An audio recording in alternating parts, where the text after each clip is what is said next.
Good morning, Bookfighters. It is Monday, September 6th, and I think we need like an intro to go here.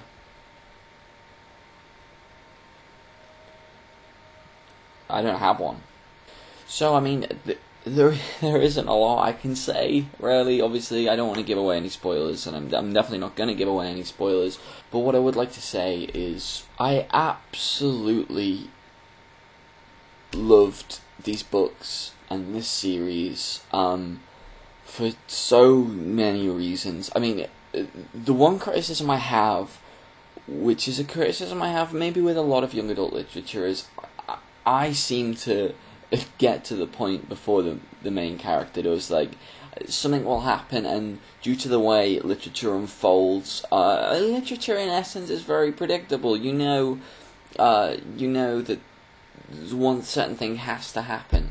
Especially when you get to an age where you've read so many books and you kind of know the formula. I mean, don't get me wrong, this series messes with that formula a lot, and it does just make you jaw-dropping moment after jaw-dropping moment. But there were times in it where she's trying to figure something out, and you're just like, duh, have you still not got that yet?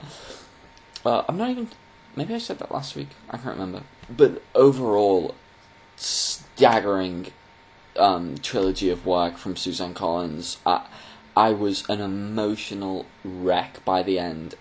Tears. There are three main points at the end, which I'd really like to have a conversation with Sarah about, because I think at this point she's the only one that's read all three. But just, I cared so much about these characters, maybe more than I've cared about any characters in anything. I was having a conversation with a friend of mine who's also read the trilogy, and we were talking about, how deeply we were affected, and how when we'd have conversations about the book, we were literally talking about these people as if they were real, and we came to the conclusion that they were. Like, yes, it's words on a page, and you guys probably feel this as well, but these stories and these characters, they live inside your imagination, and if like we all probably have, if you've got that imagination that's strong enough and that's willing enough to let go and just take yourself away to this place and to observe these characters' lives, I think that it's a really special gift. I do think it's a gift, and I think it's really interesting. To allow yourself to do that is also to put yourself in the character's shoes and think, what would I do? So, Julian, no, I don't think you are the only narcissist. It definitely, I think we probably all read the Hunger Games at this point, and yeah, it definitely is. I asked myself, what would I do? It wasn't at the forefront of my mind. Obviously I don't know, and you never know until you're thrown into a horrible situation how you cope, but I can't see how I would. I really can't see how I would, and in many ways, the main character, Katniss Everdeen, doesn't. In some ways she does, but in a lot of ways she doesn't. One final thing I want to say about the story is that the characters, specifically in Mockingjay, the evil that they demonstrate, I think, makes Voldemort and his Death Eaters look like schoolyard bullies. Such evil and cruelty, and a lot of the time it made me feel sick and uncomfortable and drained, physically drained, and sympathetic and guilty a lot of the time. Guilt was a strange emotion that it gave me, whereby I was thinking about things and caring, and not even looking at the bigger picture, but caring about little specific details over the death of hundreds. Guilt was an emotion that I never thought I'd feel reading a book, and yet this managed to make me do it. I really enjoyed Sarah's video on the cover art of Mockingjay, and I thought it'd be interesting to compare the two covers. And I compared the covers before I even read the book, and what I noticed is the American cover is full of hope. As you say, it's a bird, and it's not a real bird, and it's broken free of the circle that surrounded it.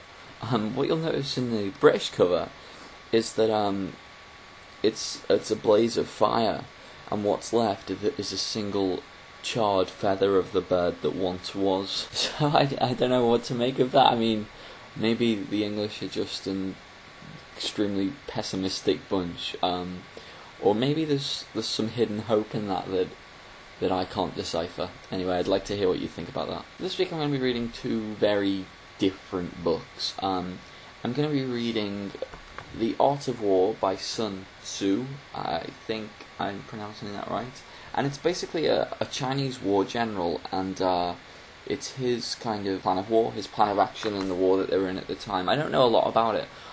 What I know is that it's heavily studied in philosophy, and I'm going to be studying philosophy soon. And it's looked at in the sense of everyone has war, well, maybe not war in the extreme sense in their life, but at least they have conflict and battles that they have to overcome, whether they're physical or emotional. And what I've gained from other people who have read it, it's not so much reading the book literally, but what you can then take from that and how you can apply it to your everyday life. The other book I'm going to be reading is, I think this is the first, yeah, it's definitely the first in Bookfighters, and I'm going to be reading Iron Man, Demon in a Bottle, which, as you can see, is a comic book. It's a collection of issues.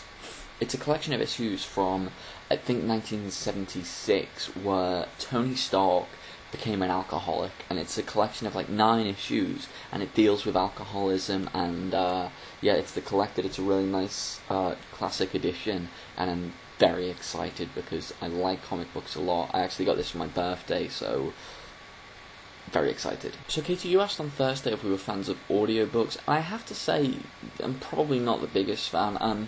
I've tried to read audiobooks a couple of times, and they just don't really sit well with me. I've tried if I go running maybe to have it on my iPod. I just always prefer to be reading a book. I don't see... I suppose Car Journey's a great example, but then, I don't know, if I'm in the car, I'd probably choose to listen to music, so not yet has an audiobook made an impact on me, I guess is what I'm trying to say, but I definitely have an open mind.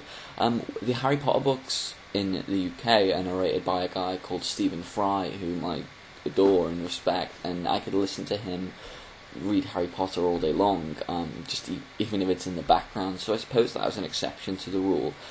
If you get a chance, by the way, to hear something by Stephen Fry, you should definitely check it out. Okay, Bookfighters, that's my video this week. Lauren, I will see you tomorrow.